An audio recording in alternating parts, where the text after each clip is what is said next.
అంటే శివుడిని ఎక్కువగా పూజిస్తుంటారు. అంతేకాకుండా దేశంలో ఉన్న ఆలయాల్లో శివుడికి సంబంధించిన ఆలయాలే ఎక్కువగా ఉన్నాయి.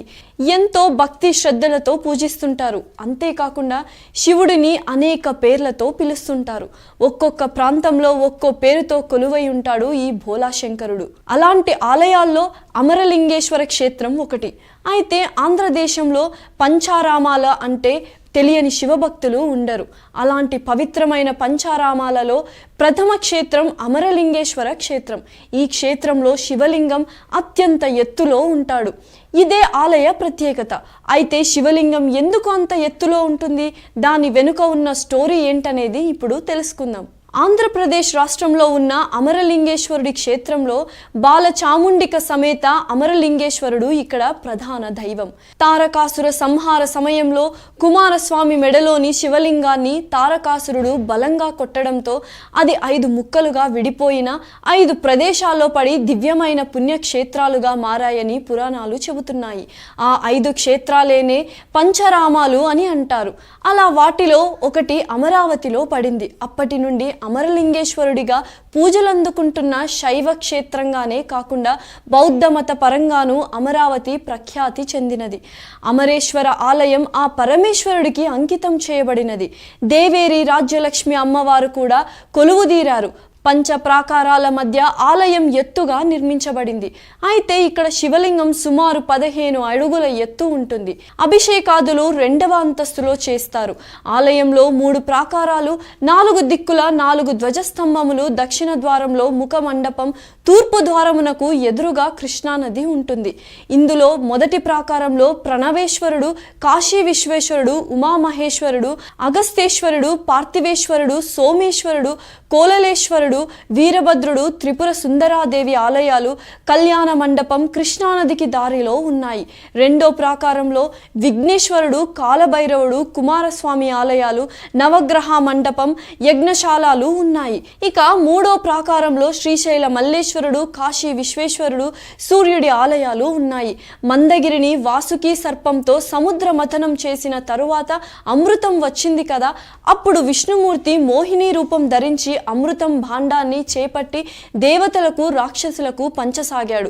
అప్పుడు అమృతం దేవతలకు రాక్షసులకు సమానంగా పంచడం లేదని, తమకు అన్యాయం జరిగిందని ఆరోపిస్తూ రాక్షసులు ఆందోళన చేశారు. ఇక ఈ ఆలయం వెనక ఉన్న పురాణ గాథ విషయానికి వస్తే త్రిపురాసురులు నాదుల నేతృత్వంలో తపస్సు చేశారు. బోలాశంకరుడు వారి తపస్సుకు ముగ్ధుడై వరాలు ప్రసాదించాడు.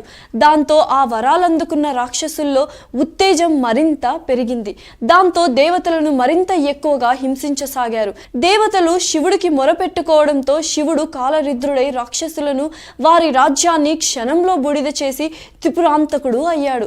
ఆ సమయంలో త్రిపురాసురుడిగా మింగిన పెద్ద లింగం 5 ముక్కలై 5 ప్రదేశాల్లో పడటం వల్ల ఆ 5 ప్రదేశాలు పంచరామాలుగా విలసిల్లుతున్నాయి. అలా అమరావతిలో పడిన శివలింగం భాగం ఆకాశాన్ని తాకుతుందేమో అన్నట్టు పెరగసాగిందట. అది చూసిన దేవేంద్రుడు శివలింగంపై తన గోరుతో పొడిచాడు. దాంతో శివలింగం పెరగడం ఆగిపోయింది. అయితే ఇంద్రుని గోరు గుచ్చుకొని శివలింగానికి రక్తం కారింది. ఆ రక్తపు చారుల చిహ్నంగా ఇప్పటికీ అమరావతి క్షేత్రంలోని అమరలింగేశ్వర ఆలయంలోని శివలింగానికి గుర్తులు కనపడతాయి.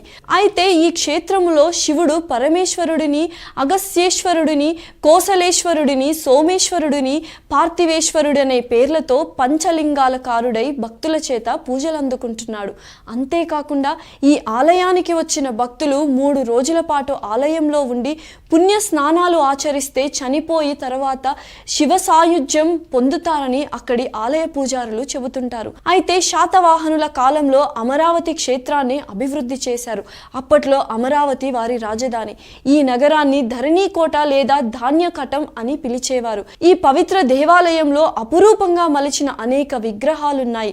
అమరావతి దత్తక్షేత్రం కూడా. కృష్ణానది చెంత ఈ క్షేత్రం కృష్ణానది కృష్ణానదికి పక్కనే ఉంటుంది. అమరలింగేశ్వరుడిని దర్శించడానికి భక్తులు కృష్ణానదిలో పుణ్యస్నానాలు చేసి పునీతమై అమరేశ్వరుని దర్శించుకుంటారు. ఈ ఆలయంపై అంతస్తులో అభిషేకం చేస్తూ ఉంటారు. అమరేశ్వర లింగం ఎంతో ఎత్తుగా ఉండడానికి కింద నుండి అభిషేకం చేయడం వీలు పడదు. కృష్ణానది ఒడ్డునే ఉన్న అమరేశ్వర ఆలయం దగ్గర 105 కిలోమీటర్ల పొడవుతో పుష్కర ఘాట్ ఉంది. సీజన్తో సంబంధం లేకుండా అమరలింగేశ్వర ఆలయానికి ఎల్లప్పుడూ భక్తులు తరలి వస్తుంటారు. ఇలాంటి ఎంతో మహిమగల అమరలింగేశ్వర క్షేత్రాన్ని